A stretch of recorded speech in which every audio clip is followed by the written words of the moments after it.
Are there roundhouse kicks in Wing Chun?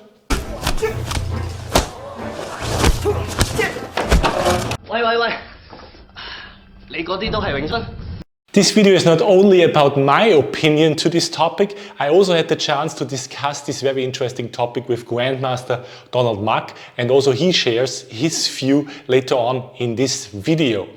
One argument in favor for the existence of roundhouse kick techniques in Wing Chun could be the butterfly knife form. But in most of the versions we know nowadays, the step work is not really included anymore. But the step work is the most important point, because this special step work could be an argument for the existence of roundhouse kicks in Wing Chun. Chow Te Chun was one of the first, if not the first person, who learned the butterfly knife form from Yip Man in Hong Kong. And if we look at these versions, we find strong arguments for the existence of roundhouse kicks in Wing Chun. There are many movements where we turn our body with a spinning motion of our leg. This means we do have circular motions coming from the outside.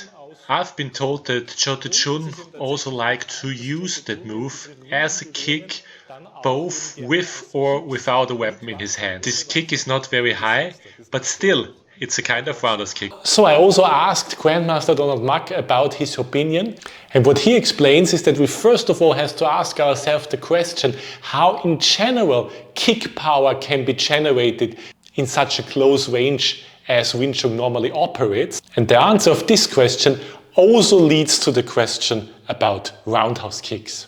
How would you answer the question? Is there a roundhouse kick in Wing Chun? Yes. This roundhouse is not, maybe it's not the same as Muay Thai roundhouse kick. We have a big movement, then we do like that. Wing Chun kick's nature is a close range body kick. Same as the arm. How can we generate power from such a short distance, close range? So if you don't understand the way how to generate power in such a close range, then you will perform the Wing Chun kicks like a Taekwondo way or a karate way. Now, that's not wrong, huh? That's not wrong. I must mention that this, provided it works, then that's okay. But if we talk about the whole system, Wing Chun is a sticking body, fighting art, it's close range, even the kick, you will see that people talking about, oh, Wing Chun kick is very good. It is a close range, sticky body kick. Can we kick like that? No, the reaction force will go back to you.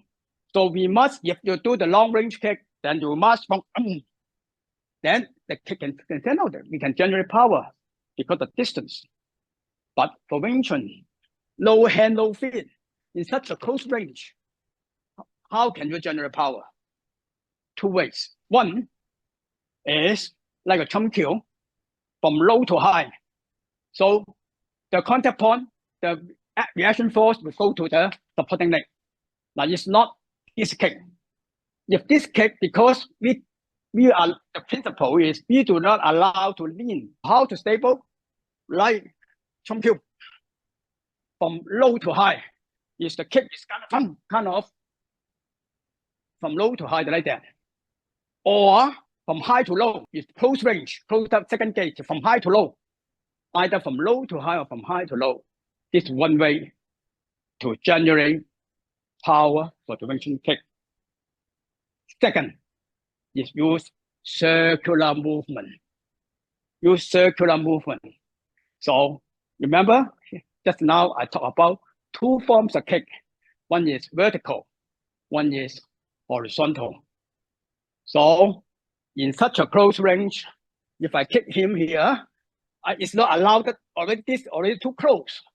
Then you use circular movement to generate power, to give room for generate power. So we call this half moon kick. This kick was taught by Yip Man when Chow opened the school. The kick, I remember, is doing like that. The last two kicks. And we are not allowed to shift to here to kick. Then this is only just shift here and kick high. The weight is on the rear leg. Okay? Then by turning is use the circular movement to gain space for this vertical form. Okay, we have vertical. Why not we have horizontal kick or this horizontal way? Then this looks like a roundhouse kick. So this kick, you find it in the second session of anatomy that most people do their kick, and then if you kick like this, then your reaction force will give you bounce back.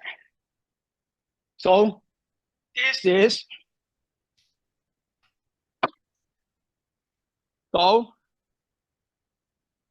on the same side. So inspired by this second section of the wooden dummy form, also one of the favorite applications of Grandmaster Chao Te Chun came from. So one of Chao Te Chun's favorite techniques was inspired by the second section of the wooden dummy form, where he moved outside, made the stance a little wider, keeping the right leg at the same position to use a circular motion, so really a kind of circular kick which hits the inside of the leg. Sometimes from attack. So this horizontal kick, the turning, but the roundhouse is not like the Muay Thai, but like the Muay Thai. That very big movement. We solo leg stance, turn the hip. Okay, like even such close range, like in this close range, you cannot use the shin or this part. Then you use here, or our knee strike is also from this form of kick, the horizontal form of the kick, and the nature is also by turning the body. So we know that in Wing Chun, generally spoken, there are actually only two kind of kicks. It's like yin and yang. We can have this. It's like, so generally spoken in Wing Chun we have only two kind of kicks, which is a vertical and a horizontal kick. But it depends how our body moves while we kick. If, for example, I move sidewards and maybe also forward like 45 degrees, and while I step, my body turns, then automatically my leg comes from the outside and would hit the opponent from the side. And then it just depends on the distance. If it's my toes, my knee, my shin. So we have here like a circular kicking motion. Same as the turning of the body for this side. We have the vertical side. Why not we don't have the horizontal form? And also, see, this one part you can use. We have this, but this kick, most of people overlook this kick. It's just from the second session. And that's my understanding. And all these understandings, not that I think out of nothing, is out of our Qi Ge. I was so lucky that Shifu taught me the Qi Ge that was definitely from Yip Man, not he created. It contains all the range, vertical and horizontal. It is not the Qi Ge is not that like a guo sao, then you block and then block and kick you back. No, it is training the basic principles. First, Bang Ge. They call Bang Ge, but this is already the nature of the horizontal kick. You can use the knee, you can use here, you can use to hook, you can use the toes, big toes, you can use this part. Bang Ge already here. Long range, from high to low, circular, then up, like this. Ching Ge circular kick. You say Tan Ge, you can use here, you can use here, you can use here, you can use here, you can use a block. Okay, and then kick from high to low, close range. Second gauge, third gauge. See, now all there, see? This is what I learned. So from here, then it's already the roundhouse kick. At the end, there's only the question how one likes to define a roundhouse kick. If we understand a circular motion where the kick hits the target from the side, then to me it's obvious that there are roundhouse kicks in Wing Chun. When you are interested in Wing Chun, check out my playlist English videos and leave me a like if you like, and maybe you also like to subscribe to this channel. Then we see each other soon at one of the other videos.